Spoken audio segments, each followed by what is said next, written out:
best coverage for Acadiana. KLFY News 10. Also, there was a community gathering at the Martin Luther King Center, a unity march and rally that was held. The event promoted stopping gun violence as well as unity in the community. News 10 videographer Dusty Crochet followed the movement for us.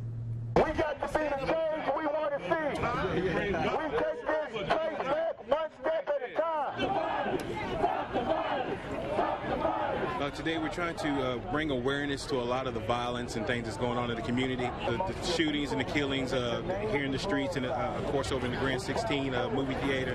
We just want everybody to know that it's just not a black thing or a white thing or Hispanic thing. It's a community thing. We all got to come together to start a change. Well, we're elated, we're very ecstatic, overwhelmed is another way of looking at it. You know, the amount of people that are showing up in support of what is going on in this community. That's why we take back our community one step at a time. The most important thing we are raising is awareness. Right. We're raising awareness first. We're trying to preserve the community. We want to take the community back. Basically what we're seeing now are small pockets of dead fish. Here in Bay Patin, just under I-10, you can see a bass floating in the water just behind us. Now, unfortunately, the mayor of Henderson, Sherbin Collette, says this isn't the first time he's seen something like this. Mayor Sherbin Collette says 3 or 4 years ago, he and his wife were going fishing. When they arrived at the landing, several hundred pounds of dead fish covered the water. But today we saw bass and we saw brim. That's not a good sign. In recent weeks, we've seen record heat. Hot temperatures combined with the abnormally high water levels is contributing to killing the fish. Now, this rain we're getting right now is not helping anything. The only thing that can put oxygen in the water pretty much is the sun and the wind. It took 1 year and 200,000 lights for David Landry to hand create this.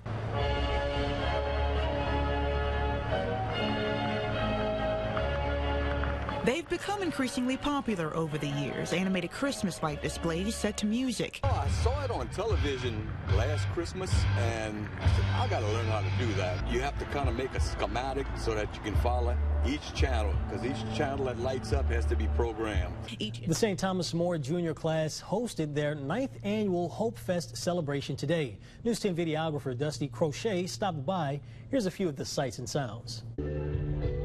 Hope Fest is a teen-led charity event, and the St. Thomas More Juniors rally together to make a difference in the lives of people in our community. Each year, Hope Fest donates half of the proceeds to the STM Options Program with my friends here, and then the STM Juniors select an organization in Acadiana that they've come together and made kind of the emotional, personal decision to reach out and help. This year, it's Healing House.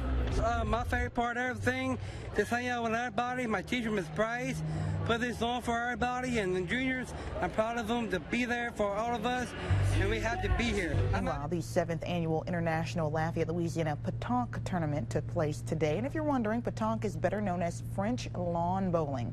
People from all around the world gathered to the formal courts on the north end of Girard Park, including former national French pétanque champion.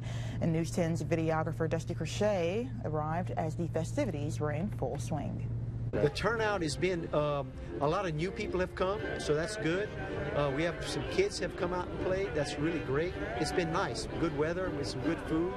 We're going to have a good time. We played Au Sauvage, which means savage, which means in the roots and in the trees and everything, and on the grass. Starting at about 2 o'clock, they'll play on the formal courts. Oui, j'ai joué donc au 7e tournoi de Lafayette. He's come 7 years, and he played today. Me and him played in an almost won. Almost. All of them have stories. Some of them just haven't been told yet. Like this one, the 150-year-old majestic Survivor Oak, located just off Ambassador Caffrey on South Bud Street near Interstate 10. Its name and history as interesting as it looks. As the story goes, a hurricane in the early 1900s uprooted the tree, and by all accounts, it should have died. Rebecca Landry, a well-known and respected Acadiana traiteur, or healer, knows its unbelievable story of survival. It serves as an inspiration. It serves as a tree that fell and is stronger than ever, although it's still laying on its side. And how often do we get knocked knocked down, knocked on our sides, and somehow, at some point later on, we realized we're stronger for that. So I think it's just like wonderfully symbolic.